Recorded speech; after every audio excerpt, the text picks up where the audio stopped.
So here we are in downtown Kapunda, South Australia. Mark and I, the most haunted town in Australia, according to Warwick Moss from The Extraordinary. Anyway, and here's Dr. Phil. With some real thylacine. With some, he's bought us a slab of beer. What a man! He's turned up with some tigers on a carton. Go, Phil. Love your work, mate. Love your work. Yeah, I just saw them quick process. I can see you're in pain now. We better relieve you of that beer, I think. Start drinking now. I don't know how they got through. Okay. But anyway. I like the miner with the pizza though, that's very Yeah, just the old boy from the statue down the road. Matt. So how long have you had it? Since 2016, started 2016. Oh, okay. Okay. That's Yeah. a good investment, obviously, judging by the gear you're buying. Yeah, we were fortunate enough to keep running when everything got locked down. So You were saying you did better during COVID. Like everyone was getting takeaway. Yeah.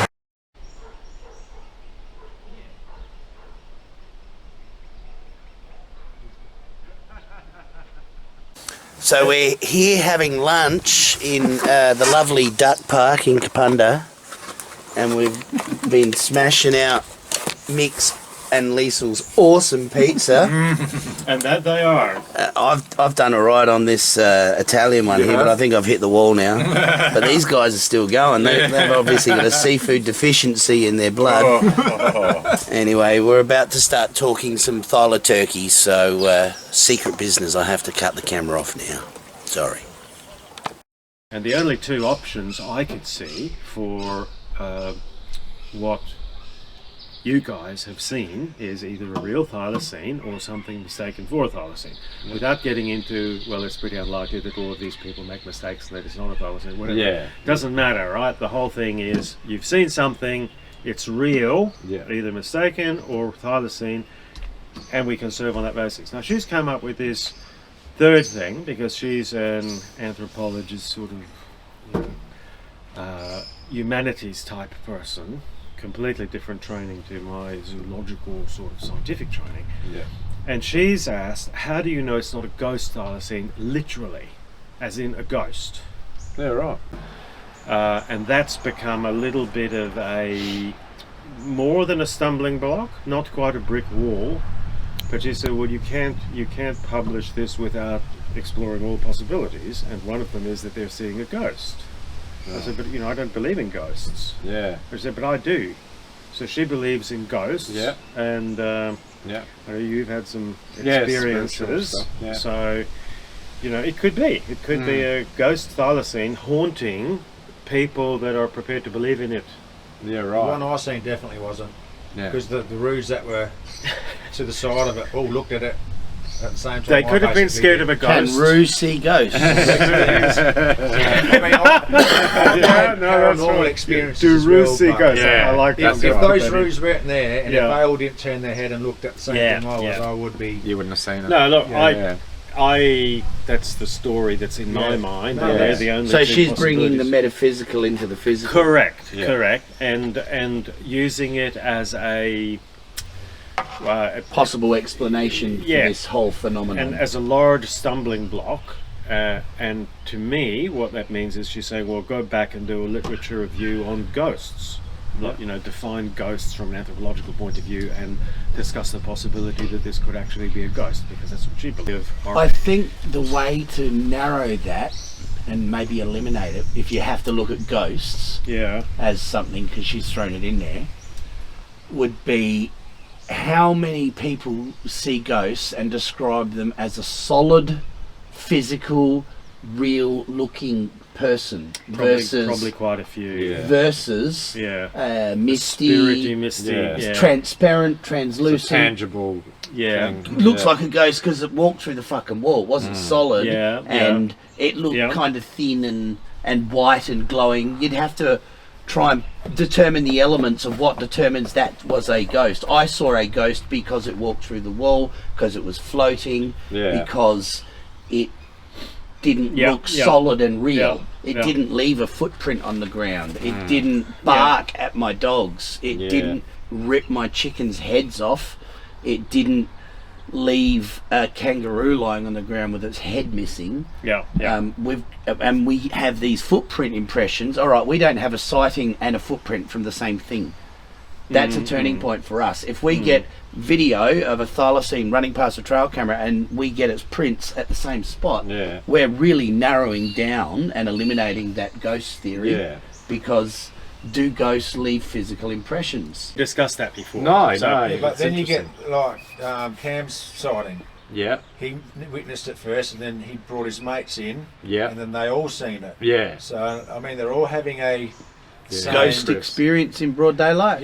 Exactly the same hallucinant or whatever it is. Impression. It's very, to me, it would be almost impossible for 3 different minds to see the same thing. But I know that you can, But not if it's a real ghost. Exactly. but see, there's also people that can't see them. Yeah. So there's people that don't have that sense, you know, that don't even acknowledge it. We could be seeing one and they don't see it at all. They don't generally So then we do should that. have plenty of examples of other animals like Thylacine, Diprotodon. There should be other spirits too. Yeah. That people were seeing. Good Why question. don't see? Good question. Yeah, that's a good point. Why Good don't people question. see ghost dipterodons walking around? Oh yeah, diprotodons. Yeah. Yeah. That's the one. Them big things. Why Yeah. don't people report seeing them? Yeah. Yeah, no, that's good. And We're more in and the more physical. people will Yeah. say you're nutters. Yeah. Because the thylacine, that paper from Barry Brook in Tasmania said there's a very small chance, but it's mainstream scientists saying yes, it could actually survive in the southwest of wherever. And he's not suggesting it's a spirit animal. No. So he's actually saying it could survive, and that means all of the people who are seeing them, there's a small but real chance from a scientific point of view that they could be seeing it. So, the lens cap's on there. All right.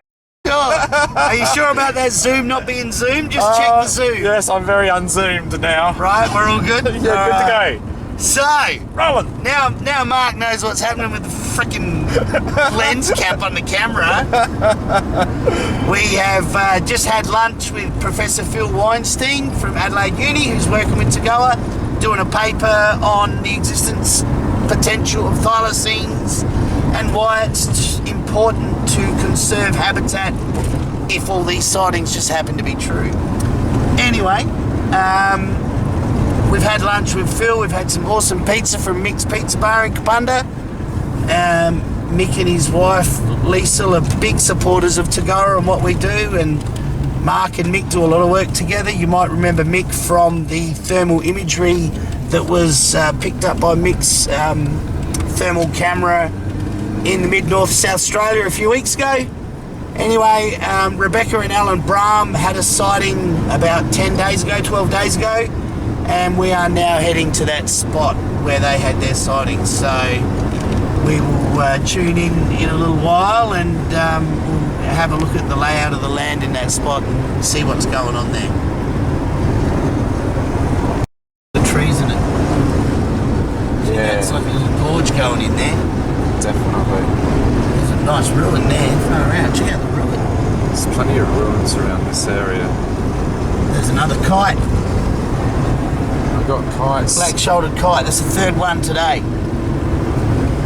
Yes, definitely. And what are they doing? They're hovering. Yeah.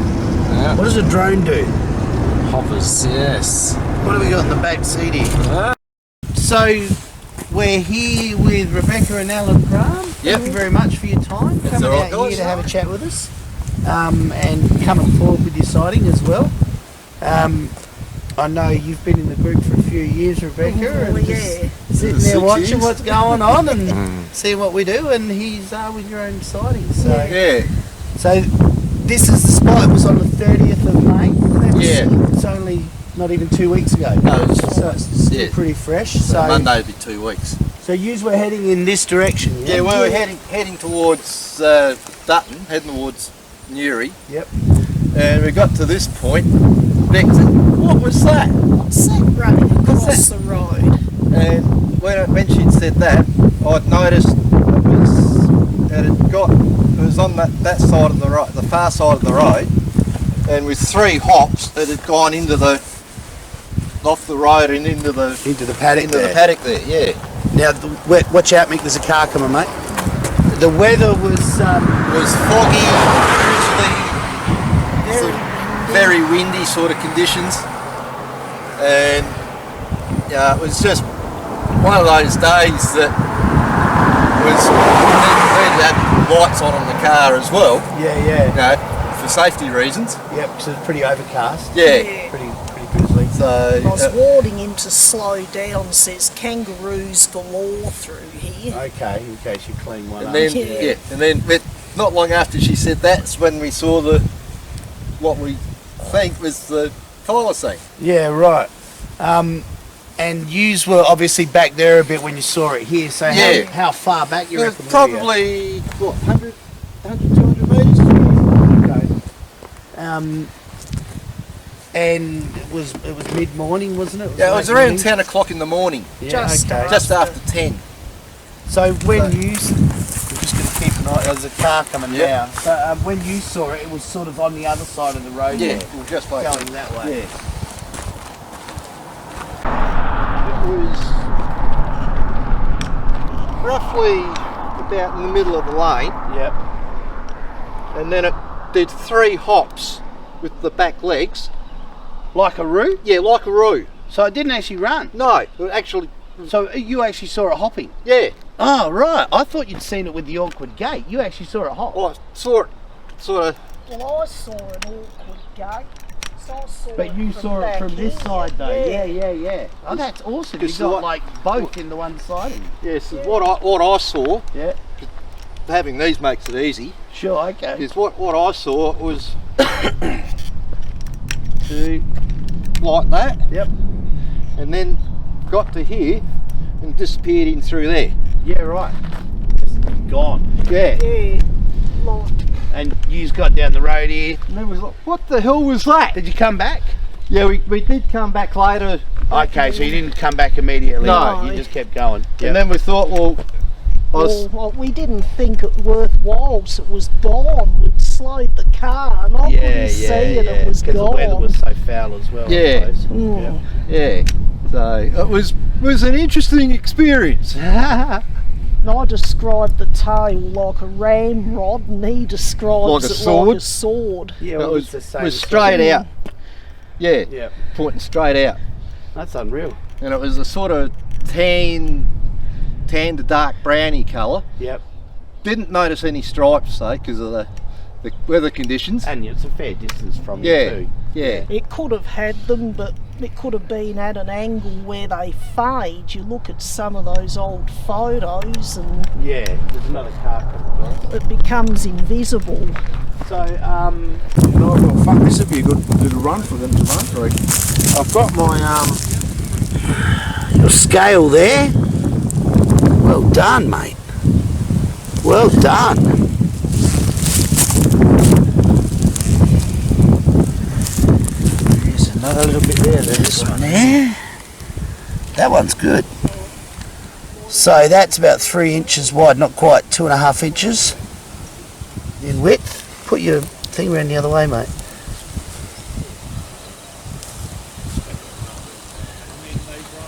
That's it. There we go. Yeah, 2.5, just under 3 inches wide. Yeah. That's a juvie. So they seen a small one, didn't They did, they seen a young one. That's about a 3-year-old. Way to go. Have you got any plaster on board? I do. You want to pour it? Oh, no, but I can watch you do it and then I can learn from you. Oh. Because I've never plastered anything. They're not real good for pouring, but we can fucking give it a crack. But Well, I've got some, it's proper, it's outdoor. well spotted, man. I'll go get There's some. one here. I'm going to try and avoid I think we've got a 5th toe here on this one. Well, yeah. We have here, look, there it is. Yeah, And look at the angle it's on. yeah. We got it. Yeah, all right, go get your gear, man. I'll pour it. We got it. There's the 5th digit, folks, right there. Come on down.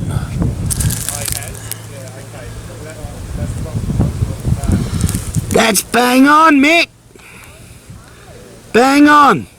Oh, this is really exciting. So there's our scale. We're looking at, a juvenile here. It's not even an adult female, but whatever it is, it's got 5 toes. Oh, There's the other one. like a young one. One there, which should be that way. Another one there that's not much of an impression, and we get a bit more determination with that one there, more detail. Reasonably good ground that you're covering, so you would have been encroaching it as you're coming in on it. Get that little bit more of an idea of the shape, I suppose. How big do you reckon it was, Rebecca? Slightly bigger than a fox. Okay. It was definitely not a fox. Yeah. So foxes don't hop like kangaroos. No. Certainly wasn't And a kitty cat either. Yeah. The back, its middle of the back would have probably been about to the... Okay, so that's reasonably high. Yeah, That's 60 centimetres high. it would have been about that high. Yeah, okay. That's good. That's a good gauge to go with. Yep. So I thought As a scale. as a scale, I thought we'd use that to give you a rough idea. Excellent. That's excellent. Awesome. Well, Mark has done an awesome job at actually getting you guys, because I had no idea what was happening this weekend. Mark just organised my whole itinerary for the weekend, and he's done a superb job. Yep. But we're all going out to Moorundie for the evening, and camping out there. But we're going to go and try and contact these people that rang me this morning as well, because of the radio show last night. Okay. So, So it's all happening here at the moment. check out the galahs. Yeah, they're galahs. Wow, I haven't seen a flock of galahs like that for ages. Yeah, they're thick around here at times. Sign, I tell you. Look, they're pointing that way. That's the way it went. G'day all, I've just come back here to pick up these casts that Neil did 2 days ago. They're very dry and set now, so I'll just take I'll just record taking these out, so have a good day. Alright, let's go.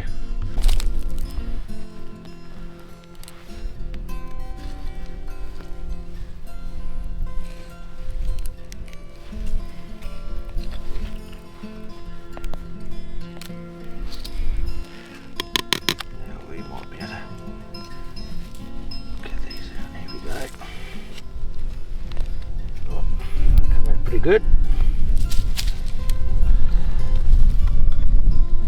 Yep, I'll work getting that out later. I'll take that home. Take out.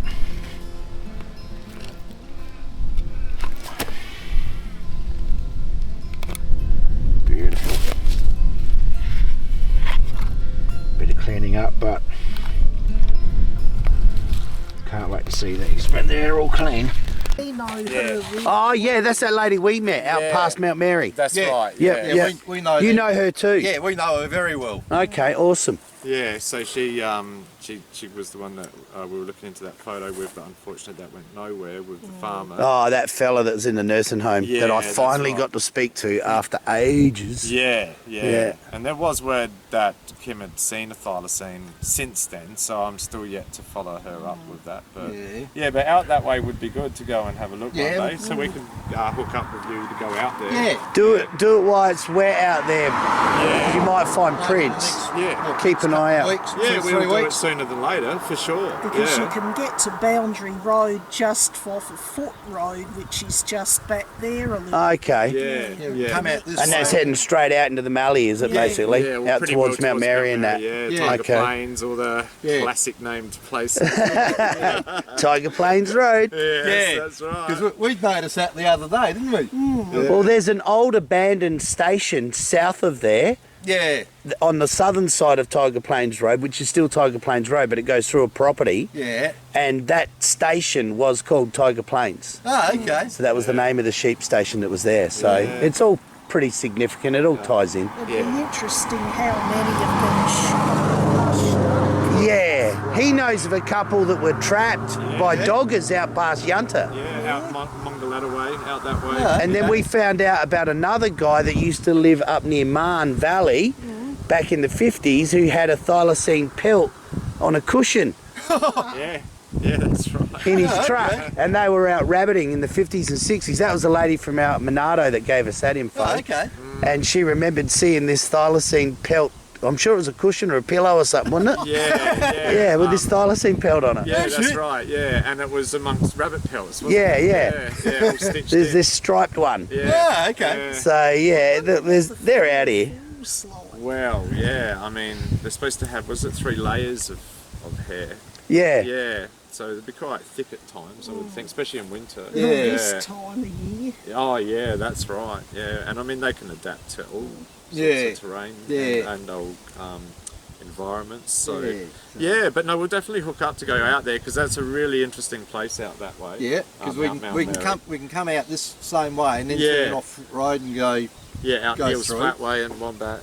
Because I know someone that lives out that way and they got wombats all around their place out that way. Yeah, so we know the wombats are close by. So we made it to the Mallee. We're here. Limestone country. Beautiful area. Moorundie Wildlife Sanctuary. We've got about another half an hour before dark, maybe 45 minutes before dark. They're waiting for us now. We got Adrian and Peter, who used to be the president here at the sanctuary, meeting us. They're taking us to possibly the new camp. I'm still not entirely sure where we're camping tonight, but it's definitely one of the 2 places. But I mean, you could camp anywhere out here. It's a beautiful country. Yeah, this is real dry country out here. It's arid. Gets less than 250 mils of rain a year. Some years it doesn't rain at all. And it's ancient Mallee. It's beautiful out here. It's really good country. So we could see all sorts in here. Probably going to see some wombats, I would say. Yeah. Being a wombat sanctuary.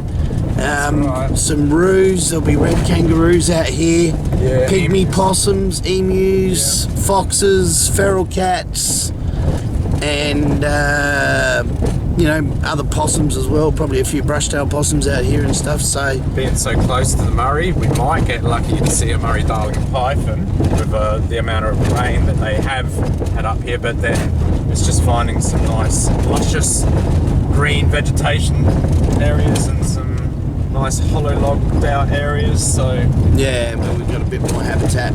Old growth Mallee basically that has all the hollows in it for nesting and stuff. yeah.